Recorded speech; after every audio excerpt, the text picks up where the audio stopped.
Hai, Assalamualaikum warahmatullahi wabarakatuh dan selamat sejahtera. Okey, hai, apa khabar murid-murid semua? Cikgu harap semua pelajar sihat ya.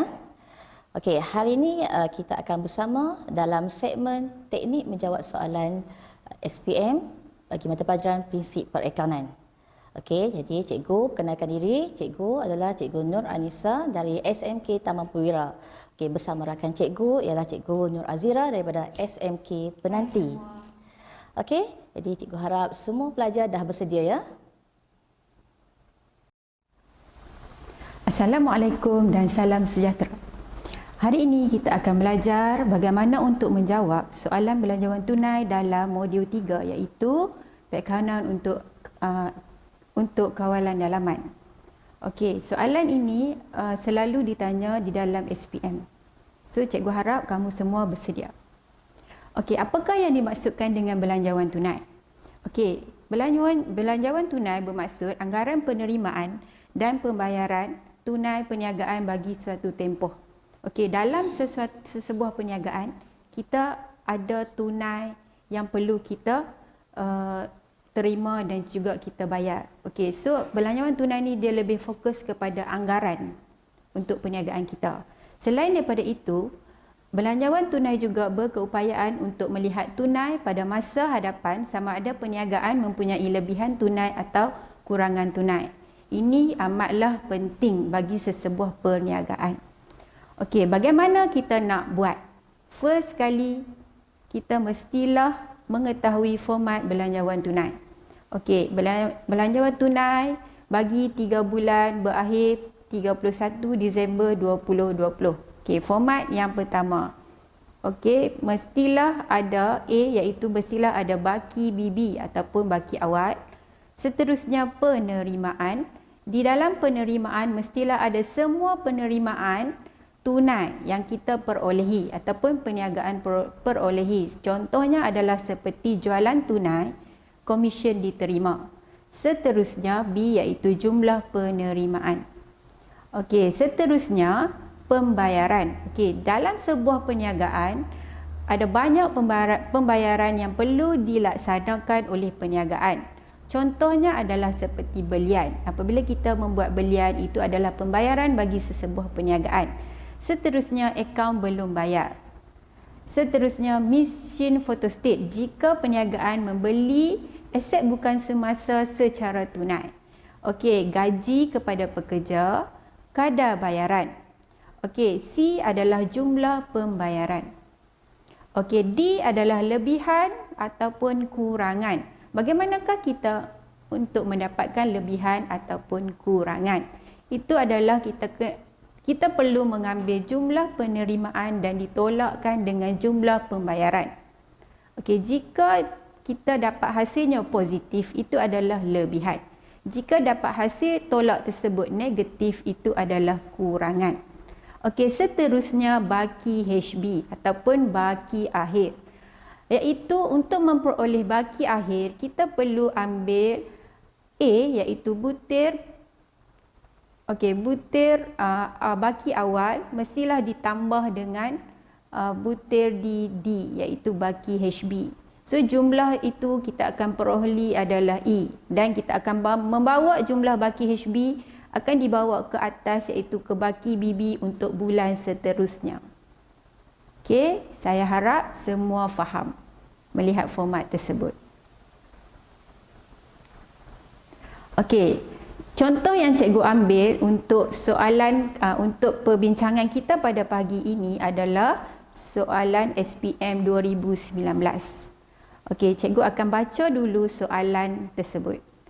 Puan Eli bercadang memulakan perniagaan kedai Dobi pada 1 Januari 2020 di Kulim, Kedah. Beliau memulakan perniagaan dengan modal perniagaan sebanyak 32,480 yang terdiri daripada tunai di tangan sebanyak 500, tunai di bank sebanyak 1,980, mesin Dobi sebanyak RM30,000. Puan Eli bercadang untuk memohon pinjaman sebanyak 12,000 pada Februari 2020 dengan kadar faedah sebanyak 8% setahun. Pinjaman akan dibayar balik secara bulanan selama 4 tahun bermula bulan berikutnya. Okey, maklumat tambahan untuk soalan tersebut adalah anggaran penerimaan dan pembayaran bagi perniagaan adalah seperti berikut. A. Hasil daripada perkhidmatan Dobi bagi Januari ialah 8,900. Hasil ini dijangka meningkat 10% setiap bulan daripada bulan sebelumnya. Okey, untuk soalan belanjawan, cikgu harap kamu dapat membaca soalan dengan jelas. Okey, B. Jumlah jualan bahan pencuci mengikut bulan adalah seperti berikut. Januari RM1,500, Februari 1,800, Mac RM2,160. 60% belian bahan pencuci akan dibayar secara tunai dan bakinya akan dijelaskan pada bulan berikutnya. Okey, maklumat tambahan ni kamu perlu faham. Okey, cikgu teruskan. C. Sewa bulanan ialah 1,200. D. Anggaran belanja utility Januari sebanyak RM860, Februari RM970, Mac RM1120. Okey, E.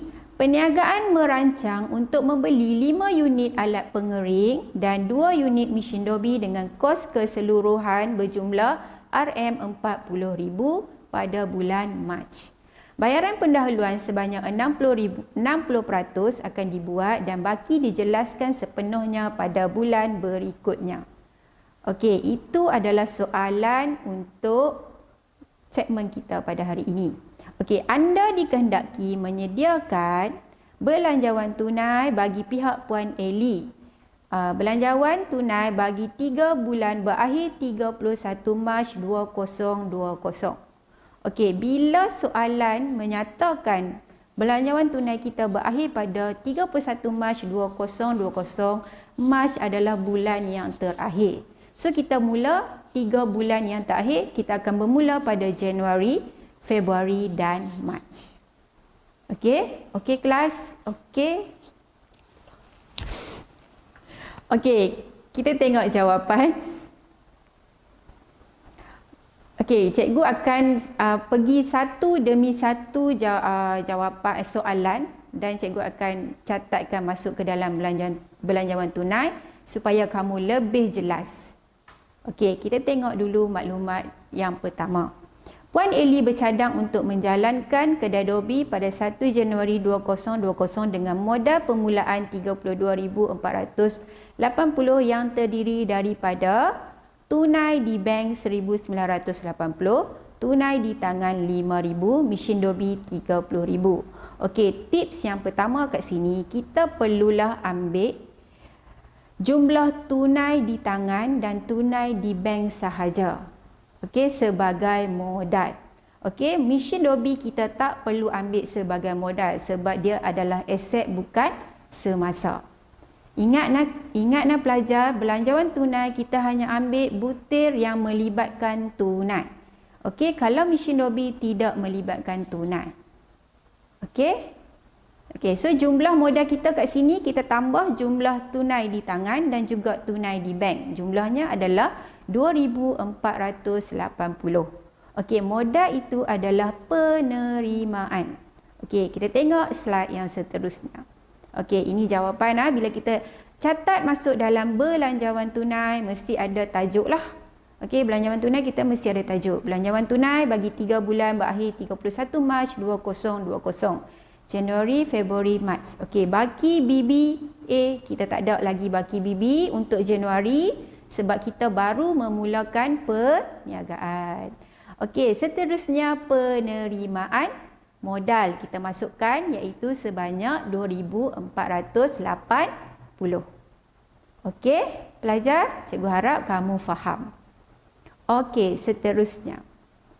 Maklumat yang kedua, Eli bercadang untuk memohon pinjaman sebanyak 12,000 pada Februari 2020 dengan kadar faedah 8% setahun. Okey, pinjaman akan dibayar balik secara bulanan selama 4 tahun bermula bulan berikutnya. Okey, kalau kat situ kita tengok, Ellie menerima pinjaman pada bulan Februari. Okey, pinjaman adalah penerimaan. Okey, kita akan masukkan di bahagian penerimaan, iaitu butir dia adalah pinjaman bank pada bulan Februari sebanyak 12,000. Okey? Faham pelajar? Okey, seterusnya pinjaman akan dibayar balik secara bulanan selama 4 tahun bermula bulan berikutnya. Bila soalan menyatakan berikut, kita kena mengira faedah atas pinjaman. Okey, macam mana kita nak kira faedah atas pinjaman? Okey, tengok pengiraan yang cikgu tunjukkan. Okey, kita ambil 12,000 darab dengan 8%, kita akan dapat 960. Itu selama setahun. Bila kita buat belanjawan tunai, dia mewakili bulanan. So, kita kena bahagi dengan 12. So, sebulan hanyalah 80.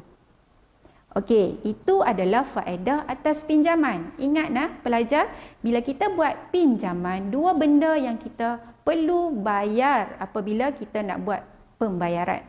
Yang pertama, faedah atas pinjaman, dan yang kedua adalah ansuran pinjaman. Yang kita kira pertama tadi adalah faedah atas pinjaman. Okey, yang kedua adalah ansuran pinjaman. Okey, dah dinyatakan dalam maklumat tambahan, kita buat pinjaman selama 4 tahun. Pinjaman kita berjumlah 12,000. 4 tahun bersamaan dengan 48 bulan. So, ambil 12,000 bahagi dengan 48 bulan, kita akan dapat 250. Itu adalah ansuran pinjaman. Okey? Semua faham? Cikgu harap semua faham. Okey, kita masukkan di bahagian pembayaran. Okey, bila kita buat pinjaman, faedah atas pinjaman dan juga ansuran pinjaman adalah pembayaran. Okey, kita masukkan pada bulan bila. Dalam soalan dia nyatakan bayaran balik pinjaman bermula bulan berikutnya. Kita buat pinjaman pada Februari. So, bila bulan berikutnya adalah bulan Mac.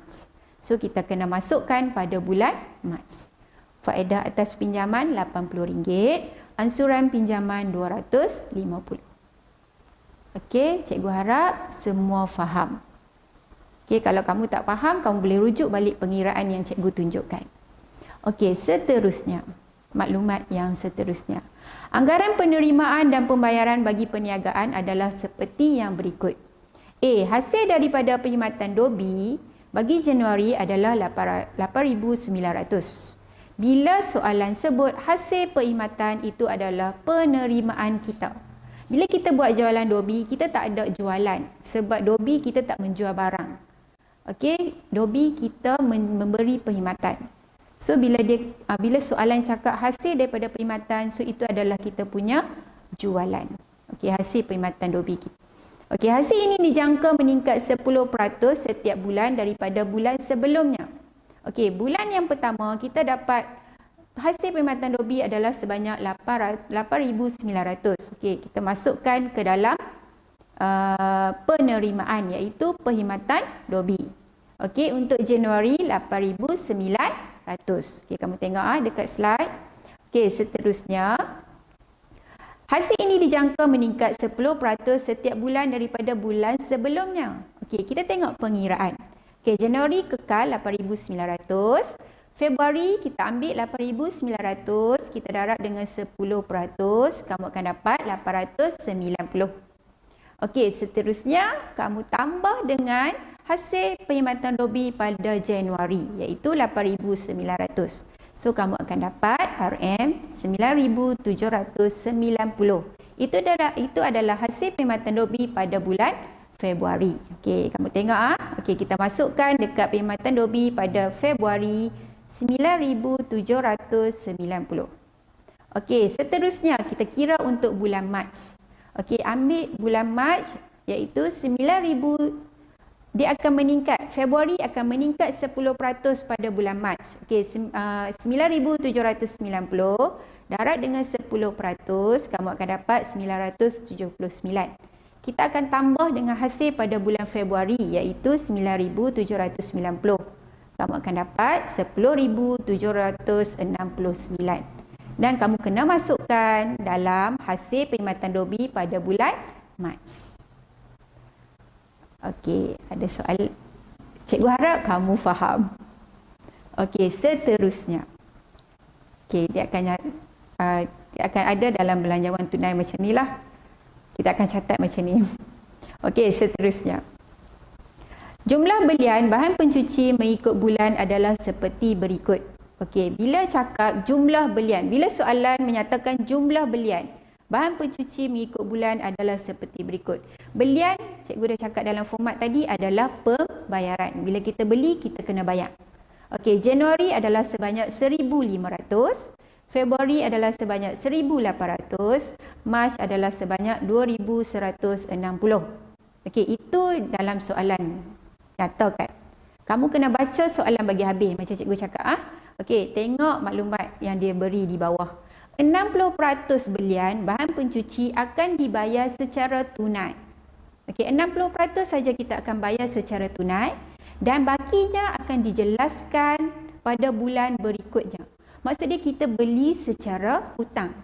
60% saja kita bayar secara tunai pada bulan semasa kita beli. Lagi 40% kita akan bayar pada bulan hadapan ataupun bulan berikutnya. So kalau beli Januari, kita akan bayar 40% lagi adalah pada bulan Februari. Okey, kita tengok cara pengiraan. Okey, tengok pengiraan pada bulan Januari. Okey, untuk bulan Januari, belian kita adalah sebanyak 1,500. Okey, cikgu dah nyatakan tadi, 60% belian adalah secara tunai. Manakala 40% adalah secara kredit dan perlu kita jelaskan pada bulan berikutnya. Okey, kita tengok pengiraan yang pertama iaitu 60%. Okey, secara tunai.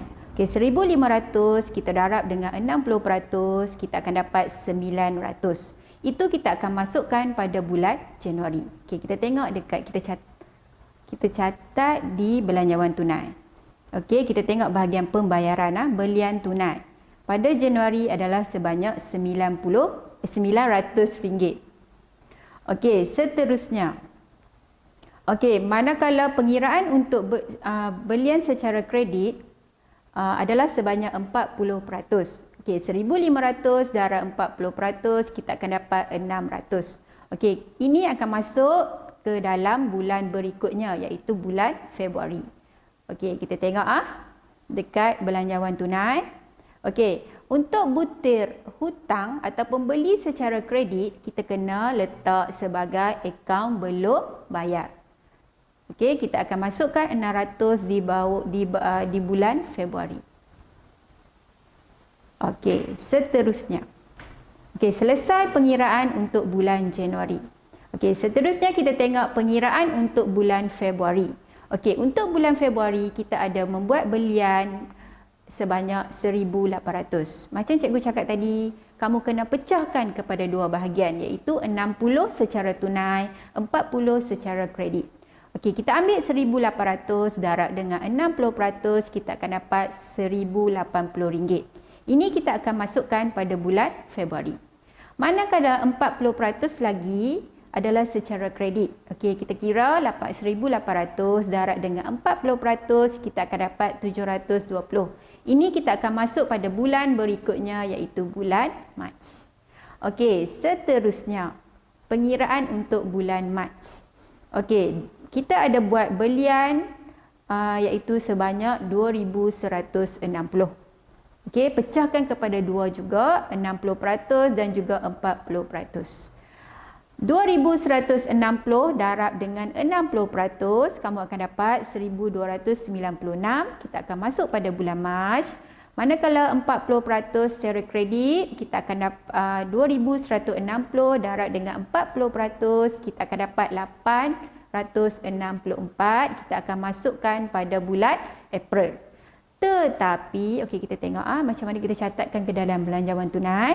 Okey, belian tunai 900 pada Januari, Februari 1080, Mac 1296. Okey, akaun belum bayar. Januari kita tak ada buat belian.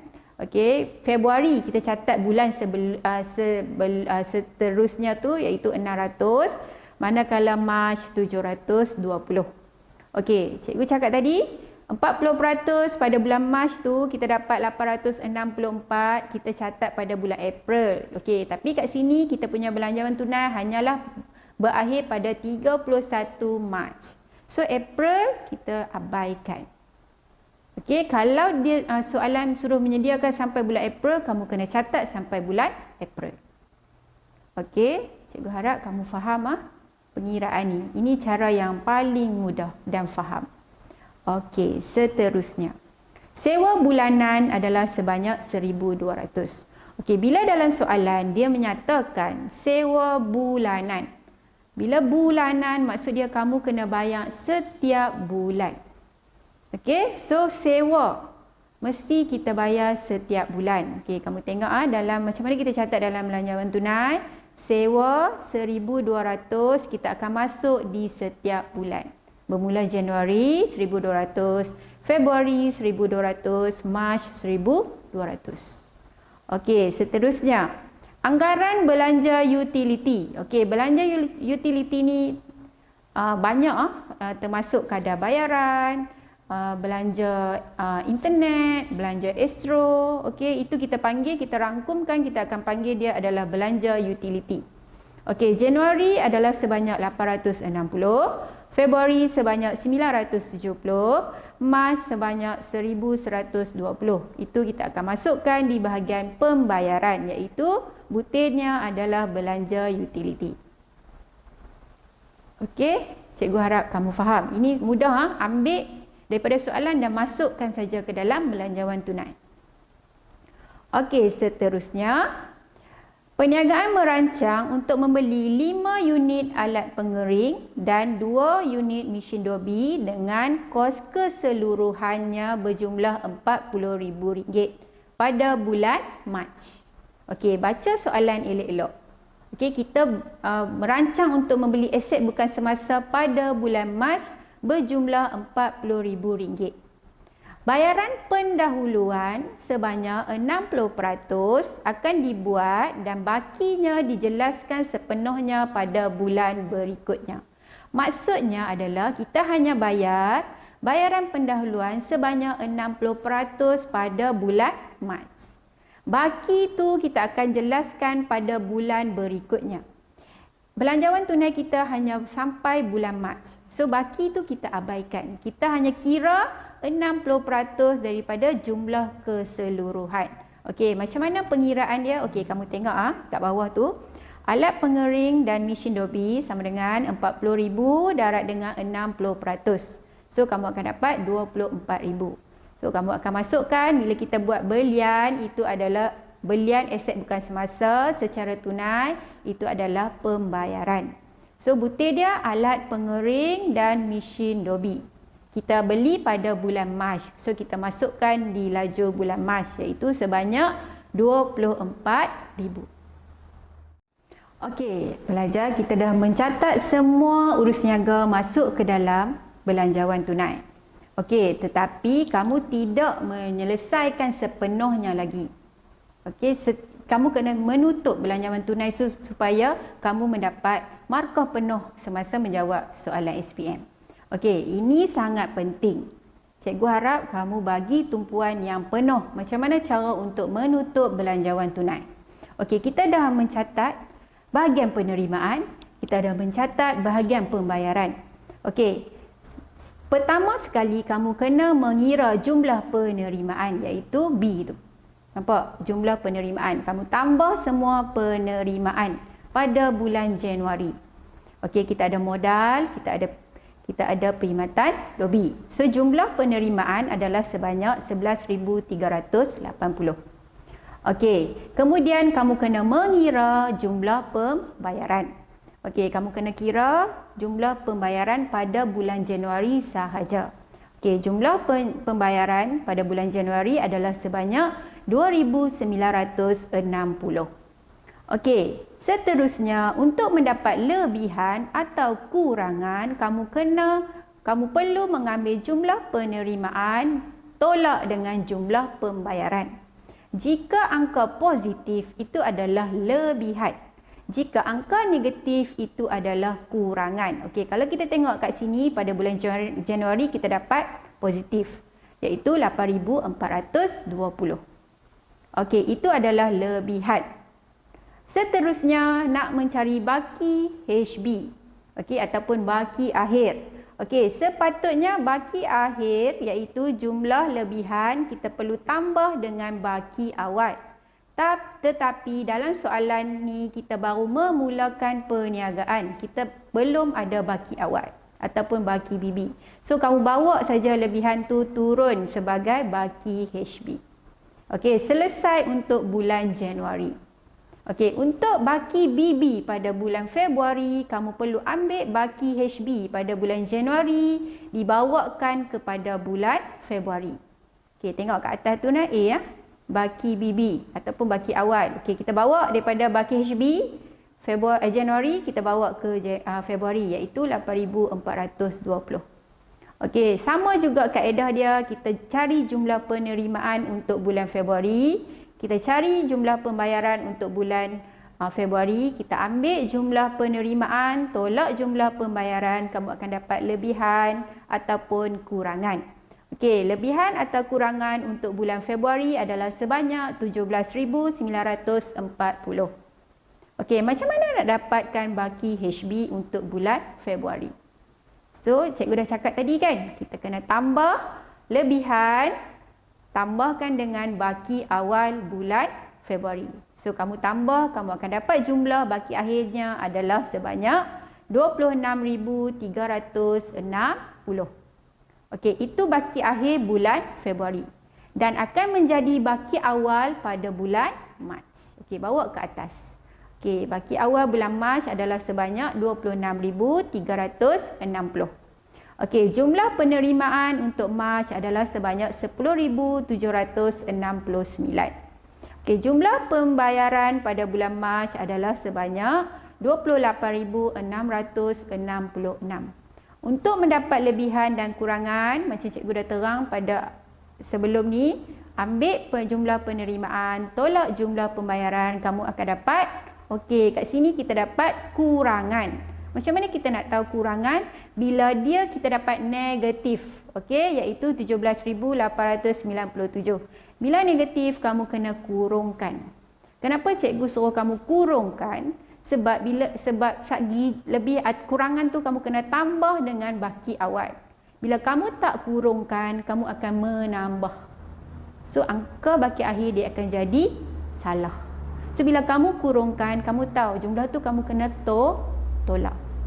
Okey, so kita dapat negatif lah 17,897.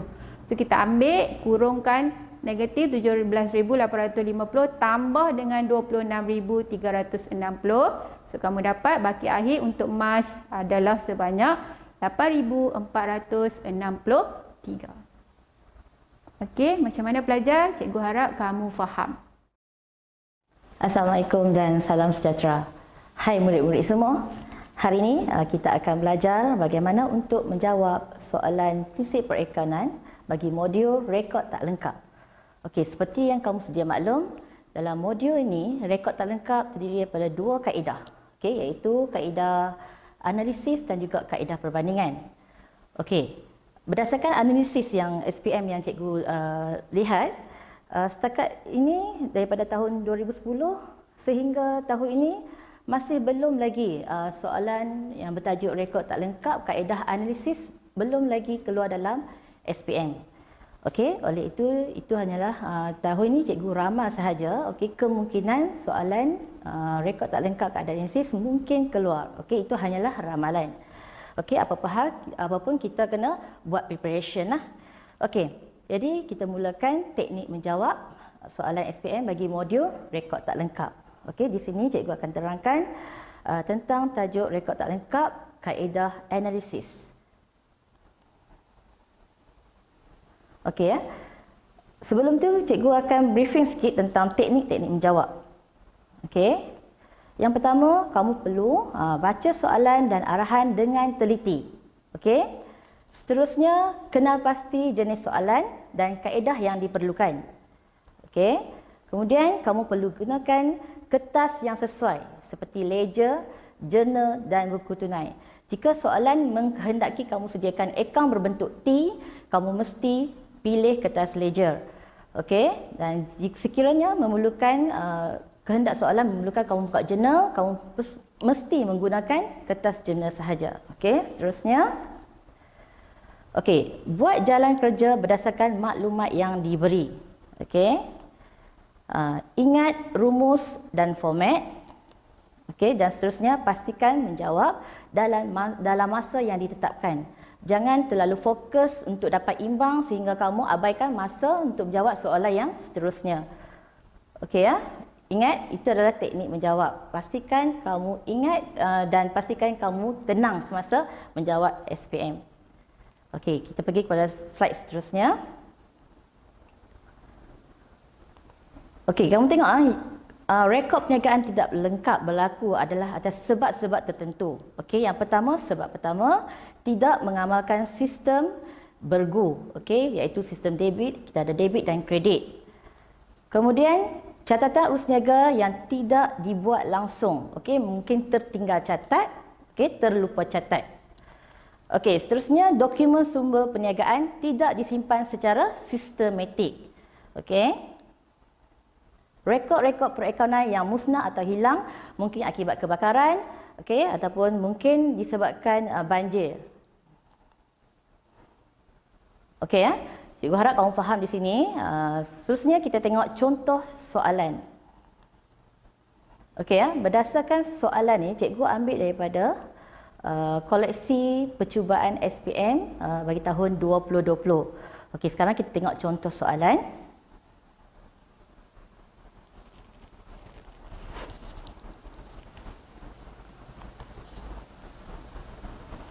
Okey ya, di sini kamu perlu baca soalan dengan teliti. Okey, cikgu harap kamu nampak soalan. Cikgu besarkan.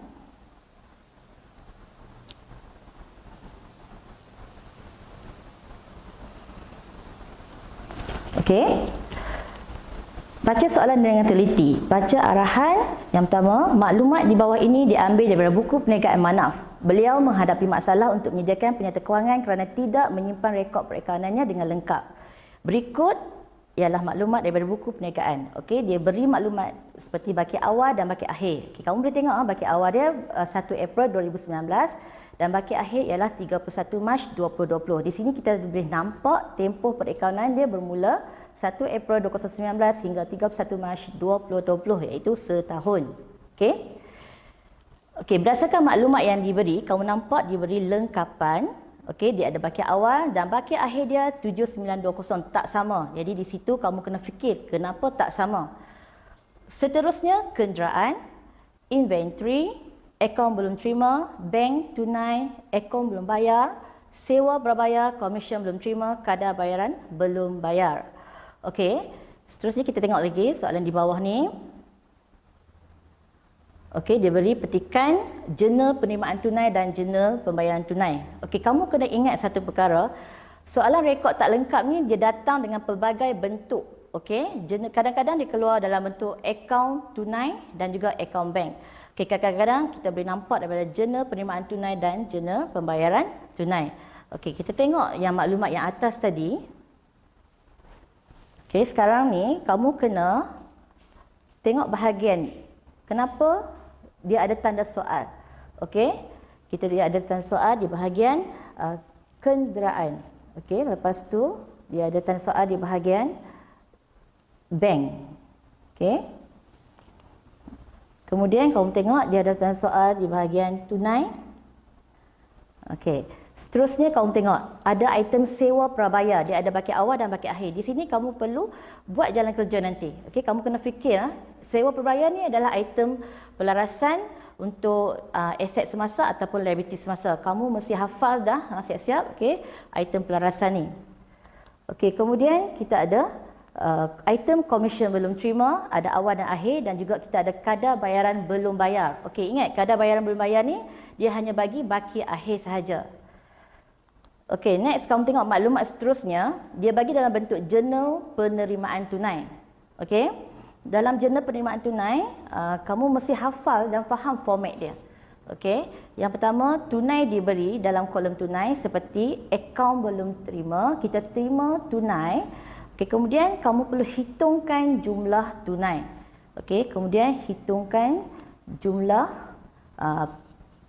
penerimaan tunai dan juga jumlah pembayaran tunai. Okey, seterusnya kolom bank. Okey, kolom bank ni ialah urus niaga yang dibuat dengan menggunakan cek. Okey, contoh jurnal penerimaan, dia menggunakan cek. Okey, jadi kamu tengok senarai butir-butir yang diterima sepanjang tahun 2020. Okey, jadi di sini kamu perlu cari jawapan, okey, cari jumlah bank. Okey, dan juga cari jumlah pembayaran bank. Okey, next. Soalan ni agak panjang. Okey, kita tengok soalan ni agak panjang ya.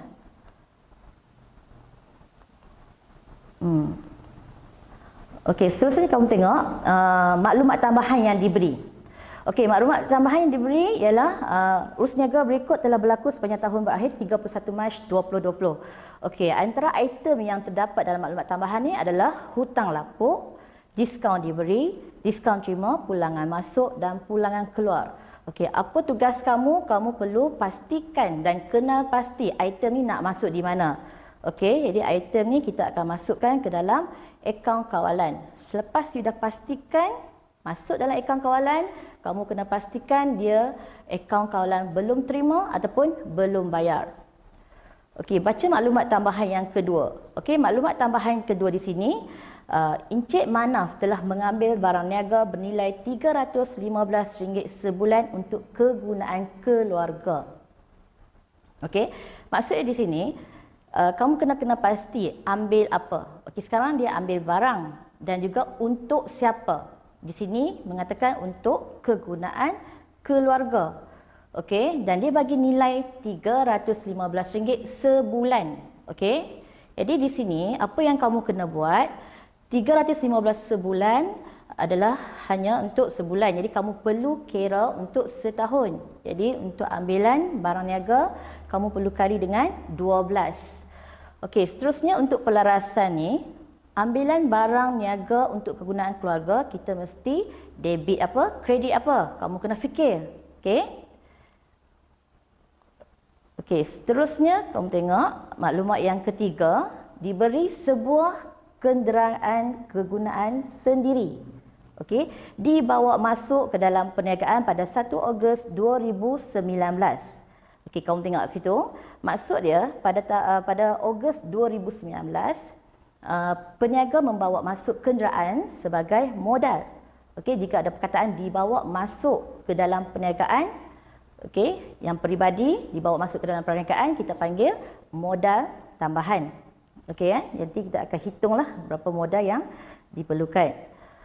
Okey, sekarang ni tengok kehendak soalan. Okey, anda dikehendaki menyediakan A, akaun kawalan belum terima, akaun kawalan belum bayar, akaun perdagangan dan untung rugi bagi tahun berakhir 31 Mac 2020 dan penyata kedudukan kewangan pada 31 Mac 2020. Okey, sebelum tu cikgu nak kamu ingat balik apa arahan cikgu semasa cikgu terang di awal slide tadi. Okey, iaitu yang pertama, kertas apa yang kita nak guna. Okey, bila kamu tengok dia perlukan akaun kawalan belum terima. Okey, perkataan akaun tu kita dah tahu dah, kita mesti menggunakan kertas ledger. Okey. Jadi untuk A dan B, kita mesti menggunakan kertas ledger, dan akaun perdagangan dan untung rugi dan serta penyata kedudukan kewangan biasanya kita perlu buat dalam bentuk penyata. Okey. Jika kamu buat dalam bentuk T, mungkin markah akan diberi juga, cuma kamu akan kurang markah. Contoh dia bahagian PKK ataupun penyata kedudukan kewangan, kamu akan hilang markah pada modal kerja jika kamu menggunakan bentuk T. Jadi cikgu harap kamu dapat menyediakan dalam bentuk penyata jika tidak diberi arahan untuk menggunakan bentuk T. Okey ya. Kita tengok jawapan dia.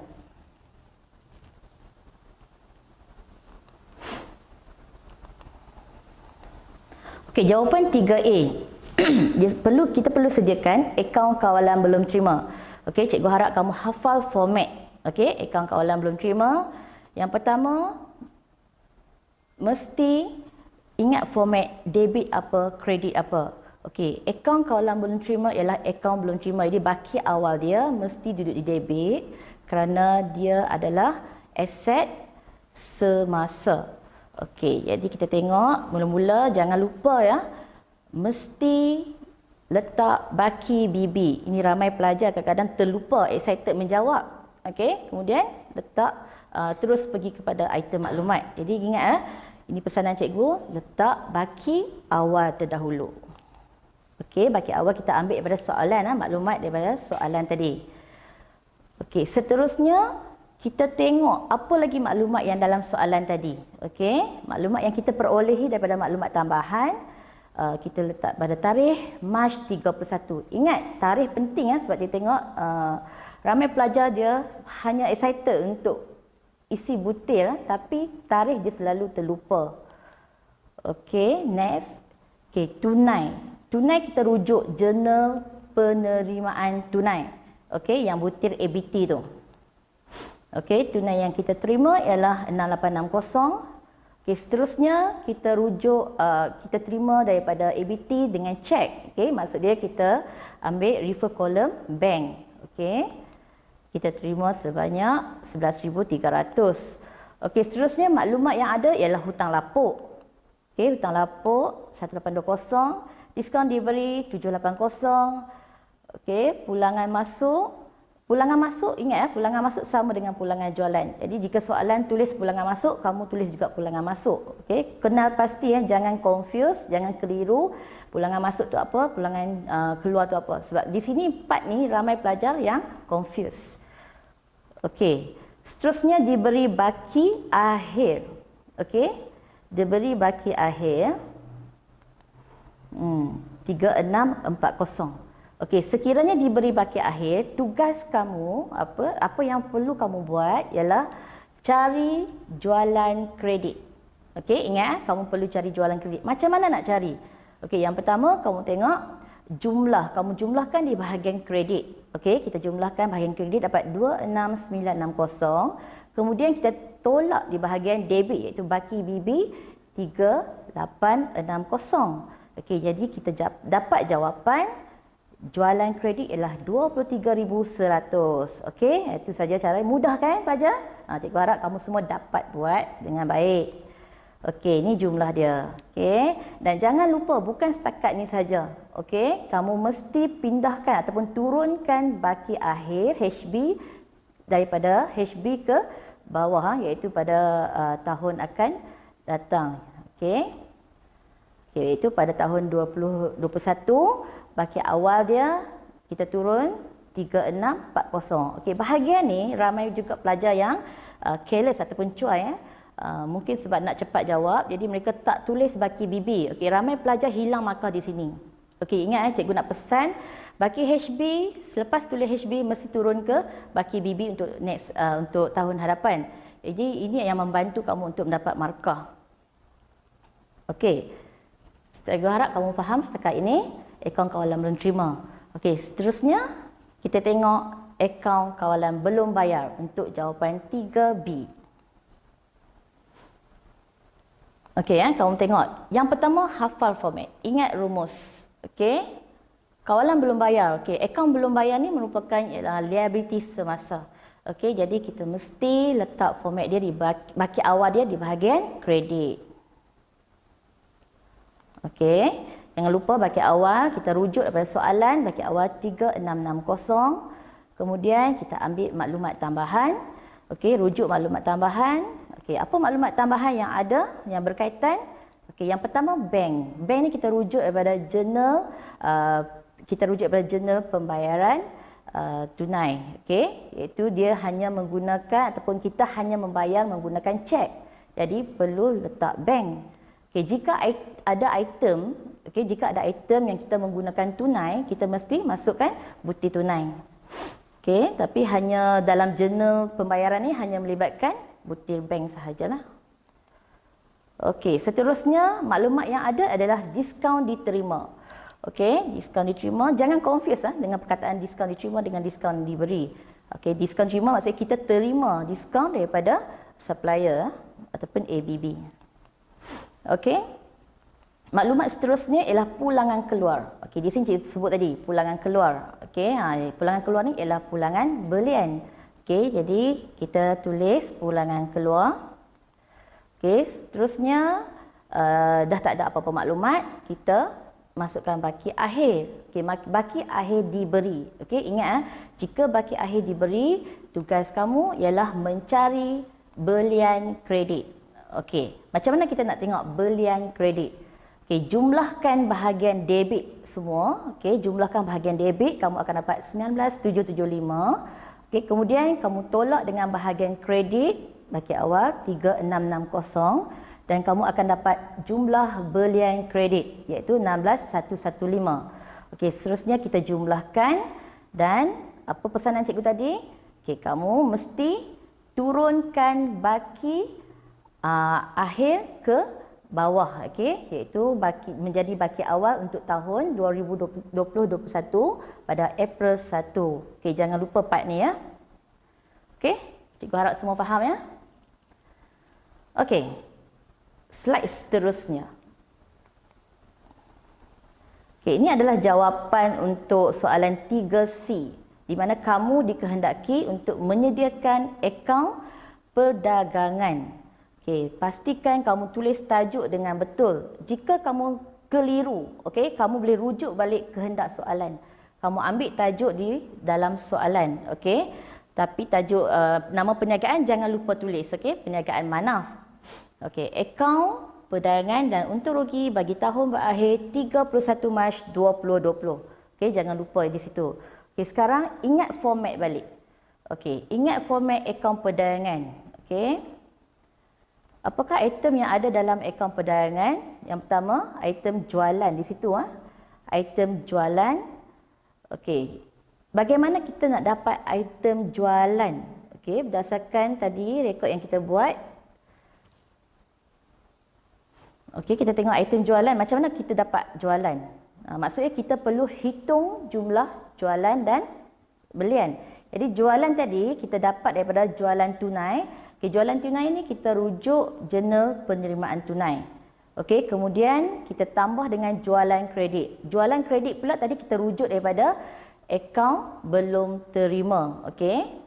Okay, so kita dapat 36550. Okey, ini adalah jumlah jualan yang perlu kita letak dalam akaun perdagangan. Okey, seterusnya tolak pulangan masuk. Okey, dan kita akan dapat jualan bersih.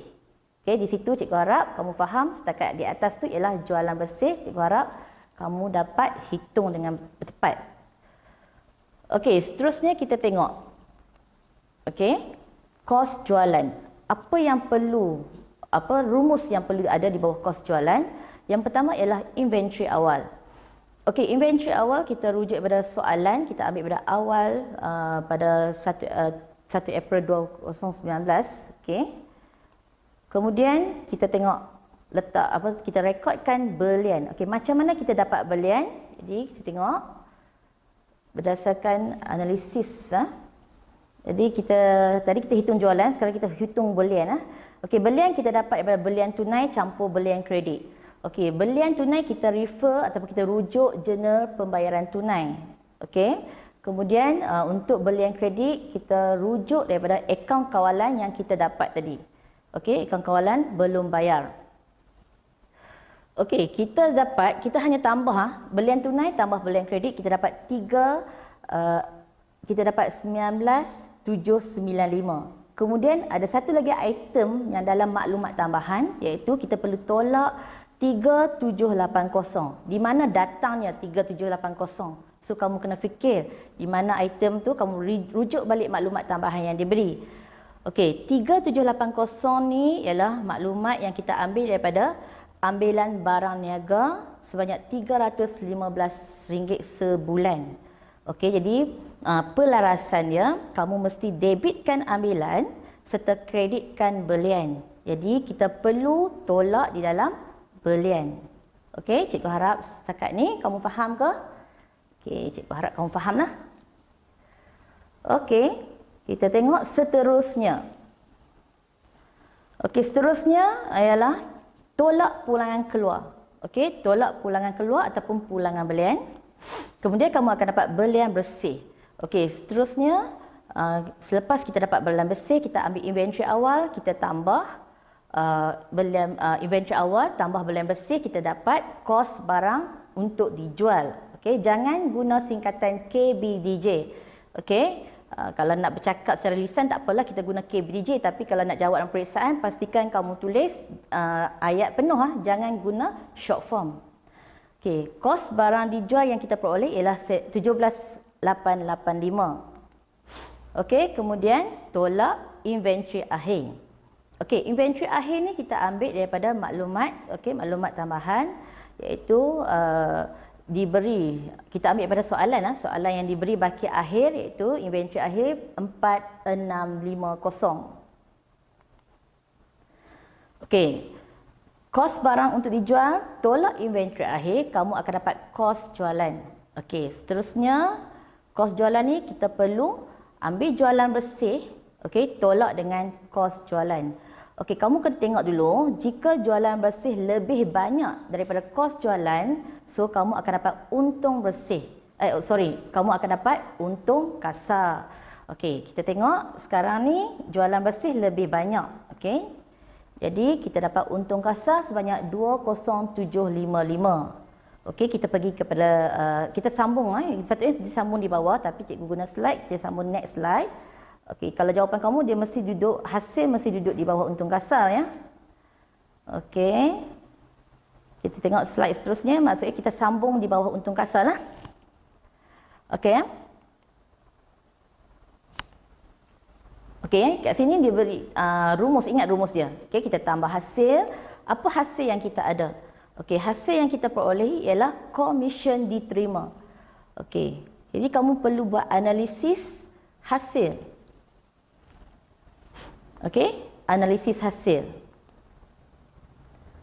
Okey, hasil yang kita dapat daripada soalan ialah komisen diterima yang kita rujuk daripada jurnal penerimaan tunai sepanjang tahun 2020 ialah 2660. Okey, kemudian kita tengok. Okey, tambah komisen belum terima akhir, ini kita ambil daripada soalan, dan juga tolak komisen belum terima awal. Okey. Selepas kita tolak, tambah dan tolak, kita akan dapat komisen diterima sebenar. Okey, dia item komisen diterima sebenar ni kamu mesti masukkan dalam akaun untung rugi kategori hasil. Okey. Seterusnya kita tengok butir yang seterusnya dalam hasil. Ada lagi tak? Okey, kita ada diskaun diterima. Okey, diskaun diterima sebanyak 995. Okey, jika dah tak ada hasil, dah sudah habis hasil, kamu kena hitung. Okey, jumlah hasil kamu perlu tambah dengan jumlah untung kasar. Okey, dapat 23880. Okey, seterusnya tolak belanja. Okey, apa item-item belanja yang kita ada? Okey, yang pertama gaji. Okey, gaji di sini kita direct ambil daripada soalan sebab tiada pelarasan. Okey, jadi kita ambil gaji terus masuk 4750. Okey, seterusnya kita tengok kadar bayaran. Okey, kadar bayaran kita perlu buat analisis sebab diberi maklumat pelarasan, so kita kena buat analisis belanja. Okey, untuk kadar bayaran. Okey, kadar bayaran yang kita bayar sepanjang tahun 2020 ialah 2520. Okey, seterusnya kita tambah kadar bayaran belum bayar akhir. Okey, kerana awal tiada, jadi kita tambah kadar bayaran belum bayar akhir iaitu 1670, dan kadar bayaran sebenar yang kita perlu rekod dalam akaun untung rugi ialah 4190. Okey. Slide seterusnya, apa item lagi yang ada dalam belanja? Okey, item apa yang ada dalam belanja lagi? Kita tengok sewa. Okey, sewa di sini ialah sewa dibayar. Okey, bagaimana kita dapat sewa? Kita analisis dulu berdasarkan maklumat pelarasan. Okey, yang pertama kamu tengok sewa yang dibayar sepanjang tahun 2020. Okey, iaitu kita rujuk jurnal pembayaran tunai 7,900. Okey, kemudian kita tengok dalam maklumat baki tadi, dia ada baki awal dan akhir kan. Jadi kamu ingat sewa prabayar, ingat rumus ya. Kalau boleh buat dia punya jalan kerja dalam bentuk T pun tak apa, dalam bentuk akaun. Okey, kalau tak boleh kamu buat dalam bentuk rumus. Okey, di sini cikgu hanya tunjuk dalam bentuk rumus. Tambah sewa prabayar awal, iaitu kita ambil 1 April dan tolak sewa prabayar akhir. Okey, kita ambil pada baki 31 Mac. Okey, sewa sebenar, okey, sewa sebenar ialah 8,500 perlu direkodkan dalam akaun untung rugi kategori belanja. Okey, cikgu harap kamu faham ya. Tengok next slide seterusnya. Okey, apa lagi belanja yang ada? Kita tengok. Okey, insurans. Insurans di sini tiada apa-apa pelarasan. Okey, jadi kita terus masukkan item dia 2580. Okey, seterusnya item hutang lapuk. Diskaun diberi. Okey, kemudian susut nilai lengkapan. Okey, kalau boleh tunjuklah jalan kerja. Okey, susut nilai lengkapan. Bagaimana kita dapat susut nilai lengkapan? Okey, di sini cikgu tunjuk jalan kerja. Okey, kalau kamu tengok dalam soalan, lengkapan diberi harga kos, diberi pada harga kos ataupun baki awal sebanyak 6,300. Okey, kemudian dia bagi belian sebanyak 3,820 dan juga diberi baki akhir. Okey, semua maklumat ni diberi. Jadi maksud dia di sini kamu boleh nampak dah apa kaedah yang digunakan. Okey, jika ada baki awal, ada belian, ada baki akhir, maksudnya kita boleh katakan sini menggunakan kaedah penilaian semula lah. Okey, jadi kita akan dapat susut nilai dia ialah sebanyak 2,200. Okey. Seterusnya kita tengok kategori belanja yang lain. Kita ada susut nilai kenderaan. Bagaimana nak cari ataupun bagaimana nak hitung susut nilai kenderaan? Okey, ni susut nilai kenderaan perlu perlu lihat dengan lebih teliti ya. Baca maklumat tambahan yang diberi. Okey, kalau kamu tengok soalan yang diberi, okey, kenderaan harga kos 1 April 2019 diberi 13,300. Okey, itu adalah baki awal untuk kenderaan yang sedia ada. Okey, kemudian kita kira dulu susut nilai kenderaan yang sedia ada ni. Okey, ingat rumus ini menggunakan kaedah garis lurus. Jika perkataan atas kos, maksud dia kamu perlu menggunakan kaedah garis lurus. Okey, kita ambil kos kali dengan kadar yang diberi iaitu 10% kali tempoh. Okey, di sini memandangkan dia sedia ada, jadi tahun ataupun tempoh ialah 12/12. Okey, selama setahun lah. Jadi selepas kita hitung, kita akan dapat 1,330. Okey, seterusnya baca maklumat dengan habis. Okey, jangan berhenti setakat 1,330. Kamu tengok kita ada maklumat tambahan. Okey, susut nilai kita ada kenderaan yang dibawa masuk pada 1 Ogos 2019. Okey, ini adalah kenderaan yang dibawa masuk. Kita perlu juga hitung susut nilai. Okey, di sini kamu tengok harga yang kos kenderaan yang dibawa masuk berkos ataupun bernilai RM7,800. Okey, kemudian kita kali tempoh. Okey, kali persen dulu, kali 10% dan kali tempoh. Okey, tempoh dia kamu tengok bermula 1 Ogos. Cuba kira. Okey, kira 1 Ogos sehingga 31 Mac 2020. Okey, mula Ogos, lepas Ogos, ingat 1 Ogos starting dengan Ogos. Okey, Ogos, September, Oktober, November, Disember, Januari, Februari, Mac. So kita ada 8 bulan. Okey, tempoh 8 bulan divide ataupun bahagi dengan 12. Okey, jadi kita akan dapat susut nilai kenderaan sebanyak 5,220. Jadi untuk tempoh tahun 2020 kita ada 2 susut nilai. Okey, 2 harga susut nilai kenderaan kita perlu jumlahkan. Okey, jadi kamu jumlahkan 1330 tambah dengan 520. Okey, jadi kita akan dapatlah jumlah susut nilai kenderaan yang sebenar. Okey, jumlah ni kita akan masukkan dalam akaun untung rugi kategori belanja.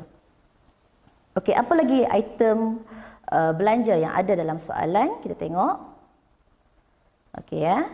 So, hanya sampai ini saja, gaji, lepas tu kita ada kadar bayaran, kita ada sewa, kita ada insurans, kita ada hutang lapuk, diskaun diberi, susut nilai lengkapan dan juga susut nilai kenderaan. Okay, hanya ada item perbelanjaan yang ni, jadi kita tengok jumlah belanja ialah 26670.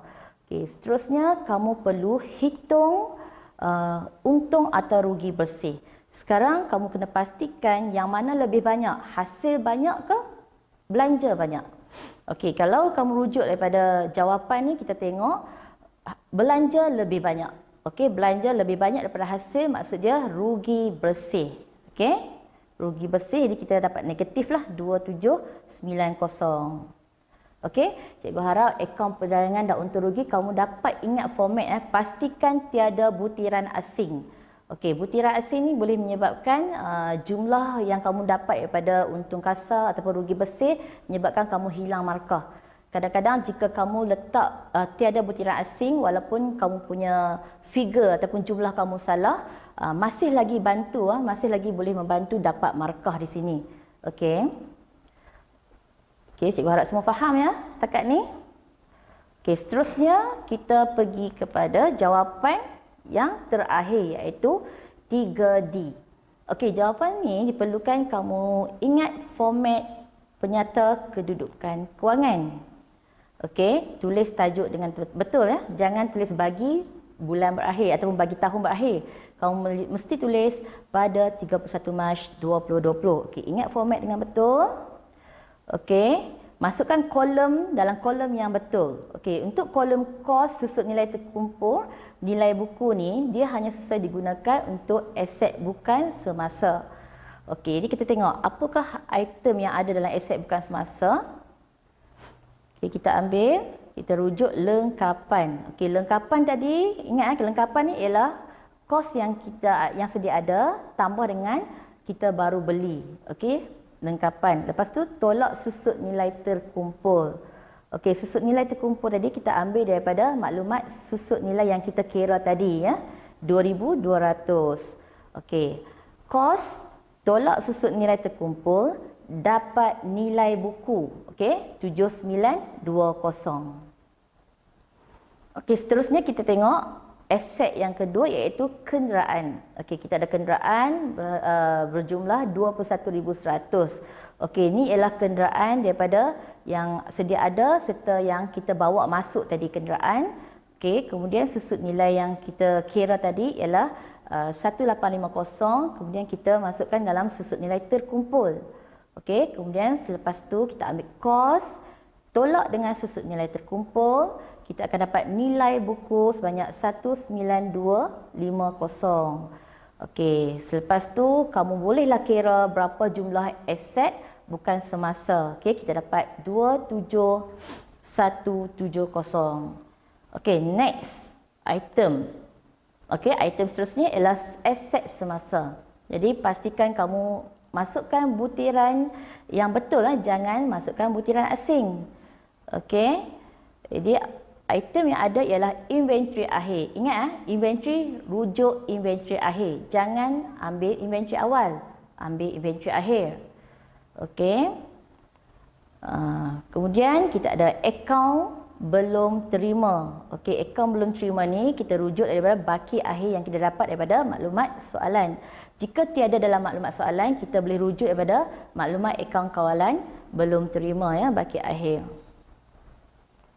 Okey, seterusnya kita ada maklumat tunai. Okey, macam mana kita dapat tunai? Okey, kamu perlu kira berdasarkan analisis kita perlu kira macam mana kita dapat tunai.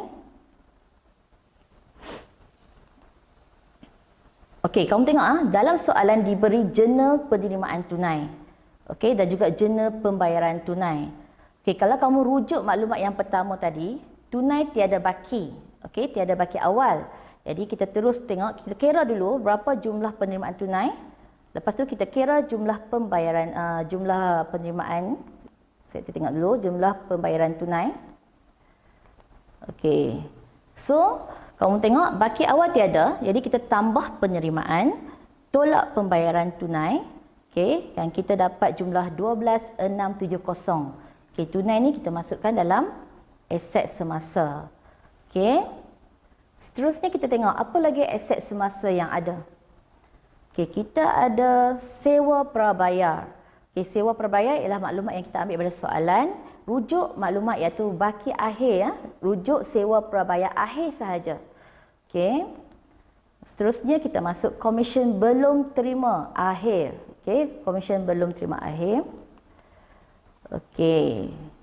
Itu saja yang kita ada untuk aset semasa. Jadi jumlahkan aset semasa dapat 24,410.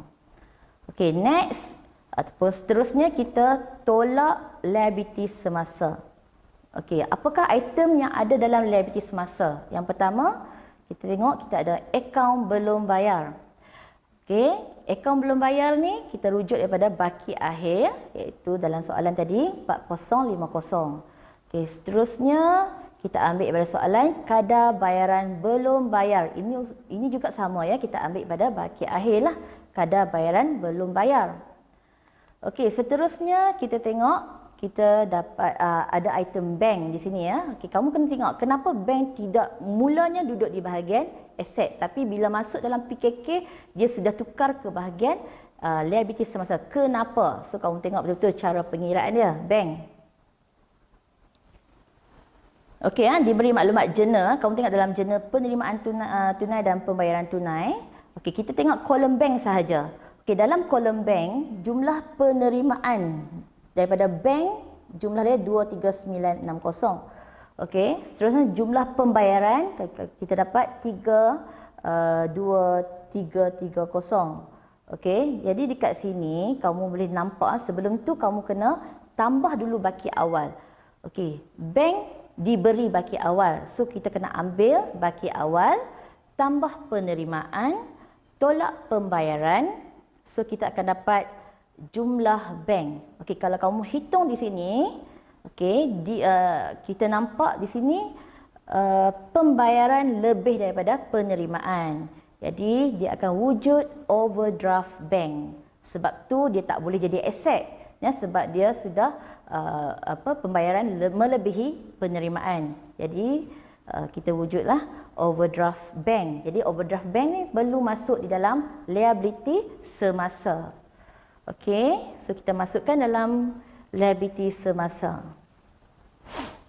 Okey, seterusnya dah tak ada dah. Jadi item dalam liability semasa dah tak ada. Jadi hanya ada 3 item ni. Kita jumlahkan liability semasa. Seterusnya kita ambil aset semasa, tolak liability semasa, kita akan dapat modal kerja. Okey, ingat rumus modal kerja ni jika kamu punya figure salah, okey, kemungkinan boleh membantu jika kamu tidak meletak sebarang butiran asing. Okey, ini dapat membantu kamu mendapat markah lah.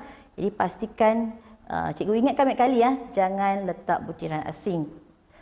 Okey. Jadi kita tambah aset bukan semasa, tambah dengan modal kerja, kita akan dapat jumlah 41170. Okey. Bukan habis setakat ni je dah, ada lagi. Sambung di bawah. Okey, sambung di bawah. Cikgu harap setakat modal kerja ni kamu boleh faham. Okey. Kita sambung lagi di bawah. Apa lagi item ada di bawah? Ingat format, ya. Okey, kita tengok kita ada equity pemilik. Okey, dalam equity pemilik, kalau kamu tengok yang diberi dalam soalan, modal awal. Okey, modal awal dia tak beri direct modal awal. So apa yang kamu buat, kamu perlu kira modal awal. Jadi macam mana kita nak kira? Kita tengok jalan kerja dia, iaitu kita buka penyata mengira modal awal. Okey. Jadi ingat format penyata mengira modal awal, iaitu ambil aset, tolak liability awal, aset awal, tolak liability awal, dapat modal awal. Okey, aset yang ada dalam soalan ialah lengkapan, okey, kenderaan, lepas tu kita ada inventory, kita ada akaun belum terima. Okey, kita ada bank. Nampak tak? Bank ni aset mula-mula kan? Lepas tu tadi kita tengok lepas kita dah hitung, dia sudah jadi overdraft. Okey, kemudian kita tengok komisen belum terima. Okey, sewa perbayar. Okey, kita dapat jumlah aset. Okey, seterusnya kita tengok tolak dengan liability. Okey, tolak liability awal sahaja kita ada akaun belum bayar sahaja. Okey, seterusnya kamu ambil aset awal, tolak dengan liability awal, kamu akan dapat jumlah dia iaitu 32480. Okey, kita pindahkan ke dalam PKK tadi ya, penyata kedudukan kewangan. Okey, cikgu harap kamu dapat faham dapat kira macam mana nak menghitung modal awal. Okey. Next, kita tambah dengan modal tambahan jika ada. Okay, jika tiada, kita proceed saja untuk next item. Tapi ini dalam maklumat tambahan, ada modal tambahan. Okay, modal tambahan ni kamu ambil daripada yang pertama, kamu rujuk jurnal penerimaan tunai. Kita ada modal tunai. Okay, yang kedua, kita rujuk pada maklumat tambahan, iaitu kita bawa masuk kenderaan. So, kita kena masukkan dalam modal tambahan.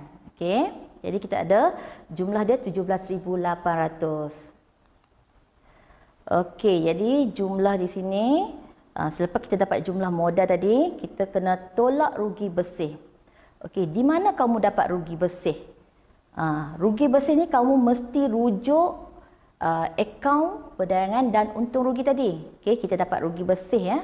Jadi kamu dah rujuk daripada akaun perdagangan dan untung rugi sebanyak 2790. Jadi kita tolak, kita akan dapat jumlah 47490 dan seterusnya kita mesti tolak ambilan. Okey. Tengok betul-betul ambilan. Ambilan yang diberi okey ialah 2540. Okey, ini ialah ambilan tunai tadi. Okey, kita rujuk kepada jurnal pembayaran. Okey, 2540. Kemudian kita tambah dengan ambilan barang niaga. Okey, ambilan barang niaga jangan ambil amount sebulan, mesti ambil amount yang setahun. Ambil 315 kali dengan 12 bulan, so kita akan dapat jumlah ambilan. Okey, seterusnya kamu tolaklah. Lepas tolak, kamu akan dapat modal akhir, jumlah modal akhir. Dan pastikan modal akhir sama dengan jumlah yang aset bukan semasa tambah modal kerja. Okey, so kita dapat imbang. Okey, jika imbang, kemungkinan besar jawapan kamu adalah tepat. Okey ya. Okey. Jadi jawapan yang untuk rekod tak lengkap setakat ini sahaja.